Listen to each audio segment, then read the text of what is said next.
बिस्मिल्लाहिर्रहमानिर्रहीम। अस्सलाम वालेकुम नादरीन, आप यूट्यूब चैनल देख रहे हैं। मैं इमरान खान हूँ। नादरीन, सबसे पहले तो एक ख़बर मार्केट में गर्दिश कर रही थी और कुछ लोग ये दावा कर रहे थे कि बहुत जल्द इमरान खान साहब शौकत खानम अस्पताल में, ये कहा जा रहा था कि पहुँच जाएंगे, लेकिन अलीमा खानम साहिबा ने इसकी तरदीद की है। एक तो इमरान खान साहब की बहनें पहुँची अडियाला जेल में, तो इसमें 2-3 डेवलपमेंट है इमरान खान साहब के हवाले से।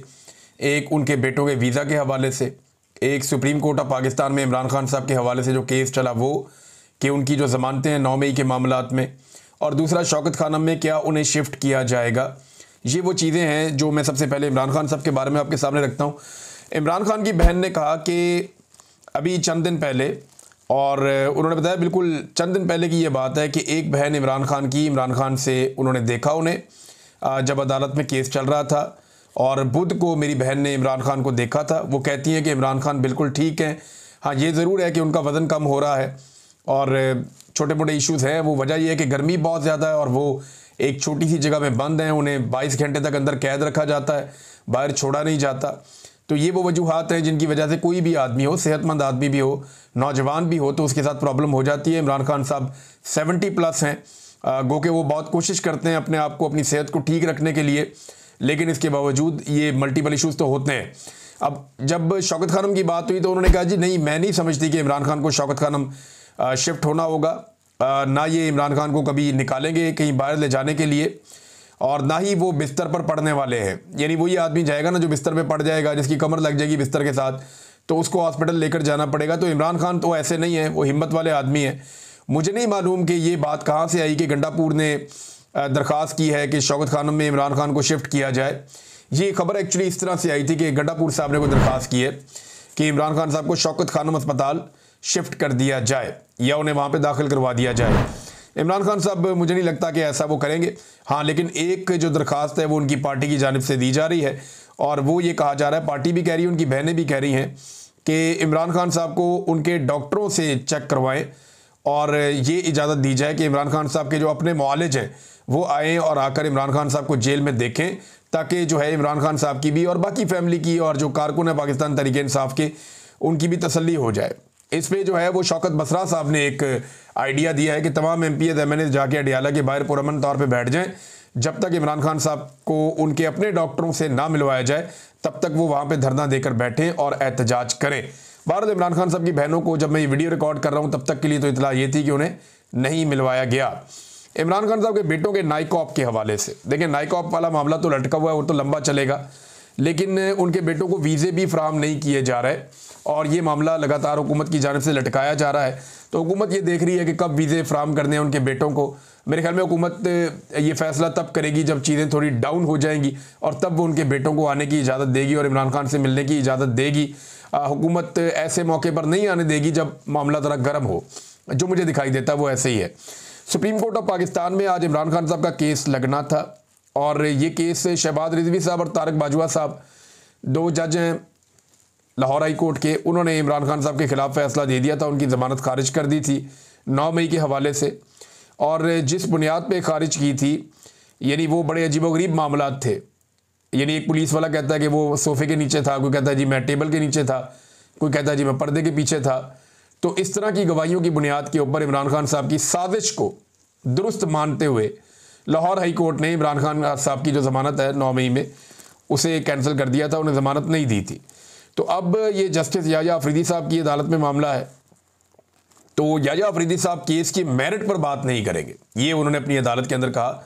यानी जो बज़ाहिर रिपोर्ट हुआ है, सदीक जान साहब ने रिपोर्ट किया, अलीमा खान साहिबा ने बताया, कुछ और वकला उन्होंने भी ये बात की है, तो वो ये कह रहे हैं कि सिर्फ एक पॉइंट पर बात करेंगे कि आया वो ज़मानत के केस में मेरिट को डिस्कस कर सकते थे या नहीं। यानी लाहौर हाई कोर्ट में जो ज़मानत का केस है उसके अंदर जो केस के मेरिट्स हैं कि ये केस ठीक तरह बना है या नहीं बना, इसको डिस्कस किया जा सकता था या नहीं किया जा सकता था, सिर्फ ये नुकता हम यहाँ पे उठाएंगे, हम मेरिट्स के ऊपर बात नहीं करेंगे। इसका सादा मतलब जो मुख्तलिफ लोगों ने समझाया, जो वहाँ पे जर्नलिस्ट मौजूद थे, उन्होंने, क्योंकि मैं कोर्ट रिपोर्टर नहीं हूँ, मैं इतना कानूनी मामलात को नहीं जानता, एक तालिब इल्म हूँ इस हवाले से, लेकिन जो चीज़ें सामने आई मैं आपके सामने रख देता हूँ। जितना मैंने इसको समझा है वो ये है कि सुप्रीम कोर्ट ऑफ पाकिस्तान नहीं चाहती कि ये वाले मामला सुप्रीम कोर्ट ऑफ पाकिस्तान में आए कि एक पुलिस वाला टेबल के नीचे छुप गया, कोई पर्दे के पीछे घुस गया, कोई सोफ़े के नीचे घुस गया, और ये पुलिस वालों ने इस तरीके से इमरान खान साहब की साजिश पकड़ी, फिर कभी रिपोर्ट भी नहीं की, फिर कभी जय वकुआ पे भी नहीं गए, फिर उसके बाद कभी किसी को बताया भी नहीं, और जब बताया तो उसके बाद भी कोई वहाँ पे नहीं गया, किसी ने जाके इलाके का नक्शा नहीं बनाया। पुलिस वालों को ये भी नहीं पता था कि मेन दरवाजे से लेकर अंदर इमरान खान के कमरे तक यहाँ 20-25 मीटर का फासला होगा, 20 मीटर का फासला होगा, तो वो कहते नहीं 300 मीटर तक का फासला उन्होंने बता दिया। तो एक अजीबोगरीब किस्म की कैफियत थी जो हाई कोर्ट में थी, लेकिन इसके बावजूद हाई कोर्ट ने वहाँ पे इमरान खान साहब को जमानत नहीं दी। अब ये मामला सुप्रीम कोर्ट में आया तो सुप्रीम कोर्ट चाहती है कि इन टेक्निकल नुक्तों के ऊपर बात ही ना हो, सिर्फ एक पॉइंट के ऊपर बात करें। बहरहाल 19 तारीख अब दी गई है, ये पाकिस्तान तहरीक इंसाफ के जो वकला हैं उन पे मुनसर है कि वो कितना ज़्यादा इन टेक्निकल इश्यूज़ को उठाते हैं और कितना ज़्यादा हुकूमत को और प्रोसिक्यूशन को और पुलिस को वहाँ पे बेनकाब करते हैं। सुप्रीम कोर्ट ऑफ पाकिस्तान में इसमें जस्टिस याहिया अफरीदी को बिल्कुल कादी फायद ईसा बनना होगा। अगर तो वो ये चाहते हैं कि बिल्कुल भी जजेस और पुलिस और पूरा जो इंतज़ामी स्ट्रक्चर है वो एक्सपोज ना हो, तो फिर उन्हें हर हाल में मेरिट्स जो है वो डिस्कस नहीं होने देने चाहिए, यानी उन्हें कोशिश करनी होगी बिल्कुल कादी फायद ईसा की तरह बन जाए और कोई ऐसी बात सुने ही ना, और बल्कि सुनने से इनकार कर दें जिस बात पे इंसाफ हो सकता हो या जिस बात के ऊपर कोई सवाल उठता हो वो सवालात ही उठने ना दें। इस लेवल पे उन्हें जाना होगा। अब देखते हैं कि 19 तारीख को पाकिस्तान तहरीक इंसाफ के जो वकला है वो कितनी तैयारी करके जाते हैं। बहरहाल इन्होंने वकला ने इस केस को बहुत ज़्यादा एक्सपोज भी किया है। नादरीन, एक और इम्पॉर्टेंट खबर है और वो ये है कि अमेरिका की सरजमीन पर आसिम मुनीर साहब ने जो एक तकरीब से खिताब किया, यहाँ पे कोई 100 से 150 लोग मौजूद थे और ये पाकिस्तानी थे, इन्हें इकट्ठा करके लाया गया था। तो आसिम मुनीर साहब ने गालिबन टैंपा में ये खिताब किया है और वहाँ पे मुख्तलिफ हवालों से उनका खिताब मुतनाज़ हो गया। अब कोई वीडियो तो है नहीं, ये जो लोग जिन्होंने सुना उन्होंने यहाँ के बाहर रिपोर्ट किया और उनके ज़रिए से ये मीडिया के अंदर खबरें छप गई। अब वो खबरें छपने के बाद कहीं से तरदीदें आ रही, कहीं से तस्दीकें आ रही हैं, लेकिन एक चीज़ तो क्लियर है कि आर्मी चीफ साहब ने भारत को अमरीकी सरजमीन पर खड़े होकर चैलेंज ज़रूर किया। ये बात बिल्कुल क्लियर है कि अमेरिका की सरजमीन पर खड़े होकर पाकिस्तान के आर्मी चीफ ने भारत को चैलेंज किया। अच्छा, भारत को इस बात पे बड़ी तकलीफ हो रही है, वो ये कह रहा है कि ये कैसे हो सकता है कि हमारा एक दोस्त मुल्क है अमेरिका, उसकी सरजमीन पे खड़ा होकर हमारा एक दूसरा जो मुल्क है पड़ोसी वो हमें धमकियां लगा रहा है, तो ये हमारे लिए बड़ा एक नेगेटिव उन्होंने कहा। लेकिन आर्मी चीफ पाकिस्तानी कम्युनिटी से बात कर रहे थे, वो कोई अमेरिकन से तो बात नहीं कर रहे थे, ना वो कोई प्रेस कॉन्फ्रेंस कर रहे थे, लेकिन उन्होंने पाकिस्तानी कम्युनिटी से जो बातें की उनमें दो चीज़ें बड़े उनके बयानात जो हैं वो वायरल हुए। एक के ऊपर तरदीद आ रही है, एक ये कहा जा रहा है कि जी मर्सिडीज़ और डंपर ट्रक का जो है ना, इन्होंने मिसाल दी है आर्मी चीफ ने कि एक डंपिंग ट्रक, पाकिस्तान की मिसाल उन्होंने कहा ऐसे जैसे एक डंपर ट्रक है जो बहुत माल लेकर जाता है, वो लेकर जाता है सामान, और इंडिया की मिसाल उन्होंने ऐसे दी है कि जैसे वो एक नई नवेली मर्सिडीज़ है जो हाईवे पे आ रही है, और अगर इनका तसादुम हो जाए तो फिर नुकसान किसका होगा, ये सवाल आर्मी चीफ ने पूछा। फिर कुछ एटमी हथियारों के हवाले से भी भारतीय मीडिया ये क्लेम कर रहा है कि धमकी आर्मी चीफ ने लगाई। अब ये जो आर्मी चीफ ने धमकी लगाई, मुझे नहीं लगता कि इसका कोई सबूत भारत के पास है, लेकिन एक चीज़ और जो अंदर से रिपोर्ट हुई है कि आर्मी चीफ का ये कहना है कि वो मिसाइल मारकर जो 10 मिसाइल मारे तो भारत के अंदर जो डैम्स बने हुए हैं उनके स्ट्रक्चर तबाह हो सकते हैं। तो ये प्रैक्टिकली ये बात मुमकिन नहीं है।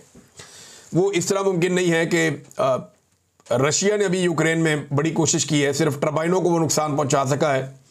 ये जो नए बड़े जदीद डैम है ना, जो भारत ने कश्मीर में बनाए, मुख्तलिफ इलाकों में बनाए, ये डैम्स कंक्रीट के बने हुए होते हैं। इनको तोड़ने के लिए आपको वहाँ पे बम नस्ब करने पड़ते हैं, इनकी जड़ों के अंदर घुसना पड़ता है, प्रैक्टिकली जाकर एफर्ट करनी पड़ती है, फिर जाकर आप कुछ कर सकते हैं। ऊपर से मिसाइल मार के तो अभी रशिया भी यूक्रेन के डैम्स नहीं तोड़ सका, तो ये ऐसे मुमकिन नहीं होता। हाँ, टर्बाइन्स वगैरह को उन्होंने नुकसान पहुंचाया, ये पाकिस्तान कर सकता है। डैम एक कंक्रीट का बहुत बड़ा स्ट्रक्चर होता है। यहाँ पाकिस्तान में कुछ ऐसी साइट्स दिखाई गई थी कश्मीर में जहाँ ये क्लेम किया गया कि भारत ने यहाँ पे मिसाइल मारे थे डैम्स के करीब या डैम्स की जो साइट्स हैं उनके ऊपर, तो कोई नुकसान नहीं हुआ। कंक्रीट का जो हैवी स्ट्रक्चर होता है उसके लिए बहुत हैवी किस्म के मिसाइल चाहिए, जैसे अमेरिका के पास है जो वो B-52 बॉम्बर के ज़रिए जाते हैं, वो बहुत नीचे ज़मीन में कई 100 फुट तक घुस जाते हैं, वहाँ पे जाके वो धमाका करते हैं। तो इस तरह की टेक्नोलॉजी ना पाकिस्तान के पास है ना इंडिया के पास है। लेकिन आर्मी चीफ को ना बड़ी नपी तुली बात करनी चाहिए थी। बेशक वो पाकिस्तानियों से खिताब कर रहे थे और बड़ी ज़रूरत है आर्मी चीफ को इस बात की कि जब भी वो कभी पाकिस्तान से बाहर जाएं, अव्वल तो उनका ये काम नहीं है कि वो कम्युनिटीज़ को मुखातिब करें या सियासी नौयत की बातचीत करें या इस किस्म के तजारत के मामलात या खारजा पॉलिसी के मामलात, इन पे वो बात करें। ये वज़ीर दिफा मौजूद है, वो भारत को खुद टैकल कर सकता है, खुद उन्हें जवाब दे सकता है। वजारत खारजा मौजूद है, वो भारत को जवाब दे सकते हैं, टैकल कर सकते हैं। तो आर्मी चीफ को गुरेज करना चाहिए। लेकिन अगर उन्होंने ये करना भी है तो उन्हें बड़ी नपी तुली बात करनी चाहिए, और वो जो बातचीत उन्होंने करनी है उस बातचीत के लिए बाकायदा मुझे लगता है कि एक्सपर्ट्स हायर करने चाहिए, ताकि उसके असरात फिर उस तरह ना हो। देखिए, अभी तो इस वक्त प्रॉब्लम ये है ना इंडिया के साथ कि अमेरिका इंडिया से नाराज़ है रशिया की वजह से, और उसका फ़ायदा पाकिस्तान को हो रहा है। सादा बात यह है कुल मिलाकर कि पाकिस्तान के अमेरिका के साथ उतने अच्छे ताल्लुकात नहीं है जितना पाकिस्तान को फ़ायदा हो रहा है कि अमेरिका और भारत के ताल्लुकात के बीच में एक रखना पड़ने का। लेकिन फ़र्ज़ करें कि भारत एक बहुत बड़ी मईशत है, एक बहुत बड़ी ताकत है, वो कल को कामयाब हो जाता है अमेरिका के साथ अपने ताल्लुकात को नॉर्मलाइज करने में, तो पाकिस्तान फिर वापस चला जाएगा ज़ीरो पे। पाकिस्तान को अपने ताल्लुकात अपने बलबूते पे बनाने हैं, और उसके लिए पाकिस्तान अपनी बहुत बड़े पैमाने पे मादनियात ऑफ़र कर रहा है, जिनमें ख़ास तौर पे रेयर अर्थ मिनरल्स हैं जो फ्यूचर फ्यूल के तौर पे काम करते हैं, यानी मुस्तकबिल में उनकी बड़ी अहमियत है। और पाकिस्तान को भी इस बात का आइडिया है, अमेरिका को भी इस बात का आइडिया है, और पाकिस्तान बड़ा रिच है। पाकिस्तान का जो कबायली इलाका है वहाँ पे ये रेयर अर्थ मिनरल्स हैं। एक चीज़ और जो इस वक्त पाकिस्तान की मिलिट्री एस्टेब्लिशमेंट कर रही है, ये बड़ी अफसोसनाक है। हर जगह पे DGISPR भी ये बात करते हैं, और पाकिस्तान के आर्मी चीफ भी ये बात करते हैं कि सियासतदान करप्ट हैं, सियासतदान नाअहल हैं, सियासतदान बदनीयत हैं, वो काम नहीं करने देते, नहरें नहीं बनने देते, जो है वो तरक्की के पहिए को रोकते हैं, तरक्की नहीं करने देते पाकिस्तान को। अब बलूचिस्तान के बारे में ये लोग बार बार कहते हैं कि वहाँ के सरदारों का कसूर है, वहाँ के सियासतदानों का कसूर है। तो देखें, वहाँ के नौजवान जब भी सामने आते हैं, इलेक्शन लड़ना चाहते हैं, तो पाकिस्तान की एस्टेब्लिशमेंट उनका रास्ता रोकती है। वहाँ के जो मकामी सरदार हैं उन्हें बार बार लाकर बैठा दिया जाता है, और उन्हीं को सपोर्ट दी जाती है, उन्हीं के साथ बातचीत की जाती है। तो पाकिस्तान की एस्टेब्लिशमेंट ने वहाँ पे एक ऐसा जकड़ा हुआ निज़ाम कायम किया है जिसमें ये सरदार और सियासतदान मिलकर बलूचिस्तान का बेड़ा गर्क कर रहे हैं। यही कुछ कबायली इलाकों में भी किया जाता रहा, लेकिन वहाँ पे इमरान खान साहब की एक तहरीक चली तो एक बड़ा ज़बरदस्त किस्म का शऊर आया। अब लोग अपना वोट का हक छीन लेते हैं, तो एक दिन आएगा बलूचिस्तान में भी लोग अपना वोट का हक छीन लेंगे और फिर अपने वोटों के ऊपर पहरा देंगे। एक वक्त आ जाएगा, अभी तो नहीं हो रहा, लेकिन ये सारा खराबा जो है इसके पीछे पाकिस्तान की मिलिट्री एस्टेब्लिशमेंट है। लेकिन सियासतदानों को करप्ट और बेईमान कहकर ये साबित नहीं किया जा सकता कि एस्टेब्लिशमेंट बहुत अच्छी है। लेकिन जितने सियासतदान हैं ये सारे के सारे एस्टेब्लिशमेंट के ताबे हैं, और इनको एस्टेब्लिशमेंट ने ज़्यादातर को बनाया है। और अब वो बगावत पे उतरे हुए उनमें से बहुत सारे, क्योंकि वो ये समझ गए हैं कि एस्टेब्लिशमेंट ने अपनी कमाई के लिए या अपने मामलात को बेहतर तरीके से चलाने के लिए हमें तैयार किया था, हमें इस्तेमाल कर दिया जाता है और सारी मलाई खा जाती है एस्टेब्लिशमेंट। लिहाजा अब सियासतदान भी सियाने होना शुरू हो गए और वो अपनी गेम भी कर रहे हैं। अब हर जगह जो है वो ये जाकर कहना कि सियासतदान जो हैं वो बहुत बुरे हैं और हम बहुत अच्छे हैं, इससे भी बात नहीं बनेगी। मेरे ख्याल में पाकिस्तानी हकीकत जान चुके हैं। पाकिस्तान एक सियासतदान ने बनाया था, किसी जर्नैल ने नहीं बनाया था, किसी जज ने नहीं बनाया था। पाकिस्तान एक सियासतदान ने बनाया था और सियासत करके बनाया था, और इस दुनिया की तारीख में ये बात हमेशा दर्ज भी रहेगी। नादरीन, बिलावल ने एक स्टेटमेंट दिया है। बिलावल ने अपने स्टेटमेंट में पाकिस्तान तहरीक इंसाफ को दहशतगर्द करार दिया कि एक जमात दहशतगर्द बन गई जो उन्होंने 9 मई को किया। तो ये तो बिलावल ने कहा पाकिस्तान तहरीक इंसाफ के बारे में। 9 मई को हुआ क्या था? इमरान खान साहब को गैर कानूनी तौर पर गिरफ्तार किया गया था। जख्मी होने के बावजूद उन्हें गिरबान से पकड़कर घसीटा गया और उनके ऊपर तशद्दुद किया गया। उन्हें मारते हुए रेंजर्स वाले घसीटते हुए लेकर चले गए और ये मनाजर नेशनल टीवी पे चला दिए गए। पाकिस्तानियों का गमो गुस्सा था, पाकिस्तानी निकले और उन्होंने एहतजाज शुरू कर दिया। रेंजर्स क्योंकि पाकिस्तानी फ़ौज के कंट्रोल में है, लिहाजा जहाँ जहाँ पे फ़ौज के मौजूद थे मुकामात, वहाँ पे जाके लोगों ने एहतजाज किया। अब उसमें आगे से 2 राय है। मिलिट्री एस्टेब्लिशमेंट का ये कहना है कि जो लोग एहतजाज करने आए उन्होंने तबाही फेर दी, हर चीज़ तोड़ फोड़ दी, हर चीज़ का तबाही फेर दी और आग लगा दी और लूटमार कर दी। जबकि दूसरी तरफ जो है वो पाकिस्तान तहरीक इंसाफ का ये कहना है कि हम एहतजाज करने ज़रूर गए थे लेकिन वहाँ पे तोड़ फोड़ हमने नहीं की। वो सारा काम जो है वो पहले से लोग वहाँ मौजूद थे और वो कर रहे थे, नकाबपोश, जिन्होंने डंडे मारे, गाड़ियाँ तोड़ी, नुकसानात किए, आग लगाई, और हमारे पहुँचने से पहले ही बहुत कुछ हो चुका था। अब ये 2 अलग अलग चीज़ें। इसमें पाकिस्तान तहरीक इंसाफ के चेयरमैन और साबिक वज़ीर आज़म इमरान खान साहब बार बार ये कहते हैं कि आप CCTV फुटेज निकालें, और उसमें देखें, अच्छा वहां सारे सीसीटीवी कैमरास लगे हुए हैं लेकिन फुटेज गायब कर दी गई है।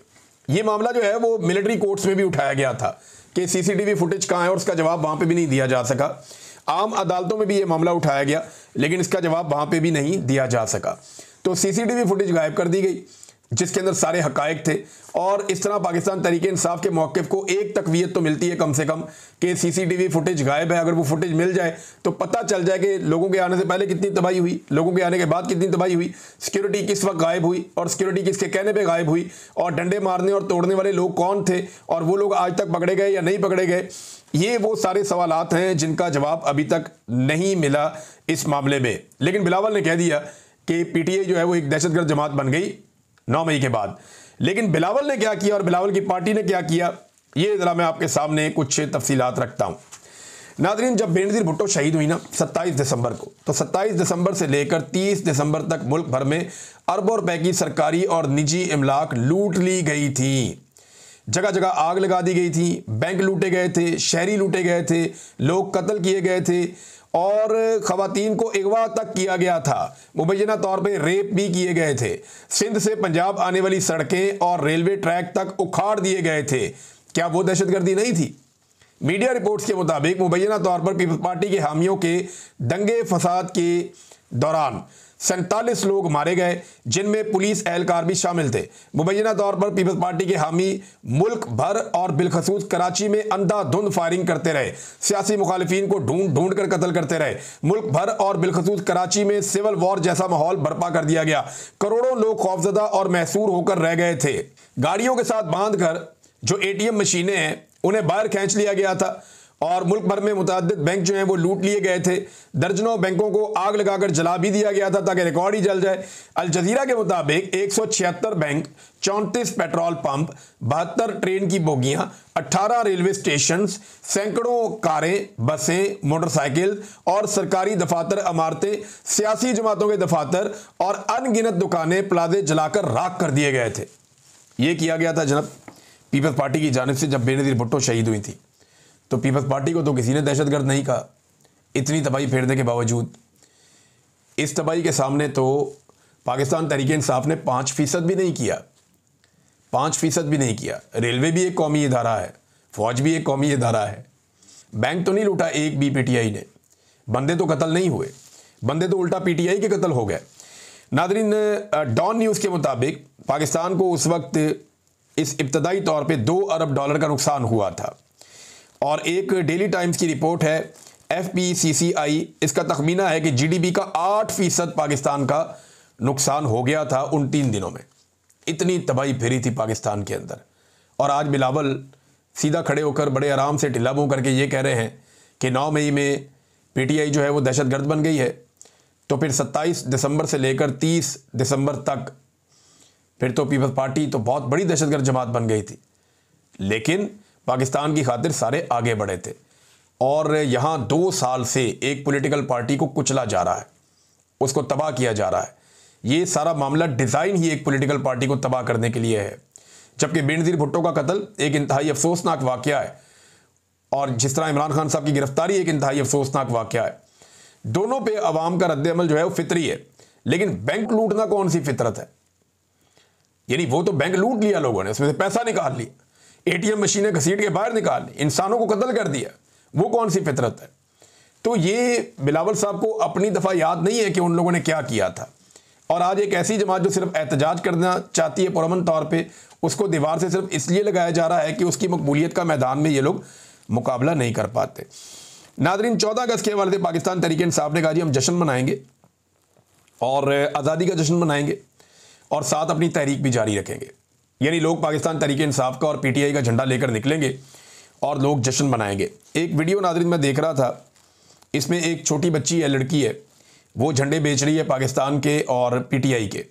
अब PTI का झंडा बिकता है ना, तो ये तो गरीब लोग हैं, इन्हें क्या पता ये PTI का झंडा बेच रहे हैं। वो तो पाकिस्तान का झंडा भी इसलिए बेचते हैं कि उस पर 4 पैसे बच जाते हैं।